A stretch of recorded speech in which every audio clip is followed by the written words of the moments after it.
నీవు ఇంకా అప్పు చేయటంలో కొత్త బిచ్చగాళ్ళలా కనపడుతున్నావు. నే చెప్తాను ఆ కిటుకు, నేర్చుకో. అప్పు ఎంత ఉన్నా పర్వాలేదు, కానీ అప్పుల వాళ్ళు మాత్రం ఎక్కువ మంది ఉండకూడదు. ఒకడు అడిగాడా అంటే అందరూ వెంట పడతారు. కాబట్టి ఇక ముందు నీకో 1000 రూపాయలు కావాలంటే ఒక్కడి దగ్గరే తీసుకో. 10 మంది దగ్గర 10 మాత్రం తీసుకోవద్దు. ఆహా, అప్పు చేసే వాళ్ళకి ఇది పంచాక్షరి మంత్రం అండి. మీరు నాకు 1000 రూపాయలు ఇస్తే ముందు తొందరపడే వాళ్ళందరికీ ఇచ్చేస్తానండి. తొందర పడేవాళ్ళు ఏమిటో, ఇంకో 500 సరే అందరికి సర్దాయి. ఇప్పుడు మనకు కూడా చిల్లర బాకీలు తీర్చడానికి 2 లక్షలు కావాలి. ఎక్కడైనా చూడు. 2 లక్షలే? ఎక్కడ చూడండి, ఇప్పుడు బజార్లో మనకేం పరపతలేదు. పరపతుంటే నువ్వెందుకో ఏడవడానికి? వాళ్ళే ఇంటికి తెచ్చిస్తారు. పాపం పోయి కొత్త వాళ్ళని ఎవరినైనా పట్టుకురా. ఈ వ్యవహారంలో ఇన్సూరెన్స్ ఏజెంట్ లాగా ఎప్పటికప్పుడు మనం కొత్త వాళ్ళని పట్టవలసిందే.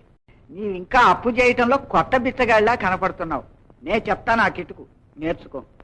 అప్పు ఎంత ఉన్నా పర్వాలేదు, కానీ అప్పుల వాళ్ళు మాత్రం ఎక్కువ మంది ఉండకూడదు. ఒకడు అడిగాడా అంటే అందరూ వెంట పడతారు. కాబట్టి ఇక ముందు నీకో 1000 రూపాయలు కావాలంటే ఒక్కడి దగ్గరే తీసుకో. 10 మంది దగ్గర 10 మాత్రం తీసుకోవద్దు. ఆహా, అప్పు చేసే వాళ్ళకి ఇది పంచాక్షరి మంత్రం అండి. మీరు నాకు 1000 రూపాయలు ఇస్తే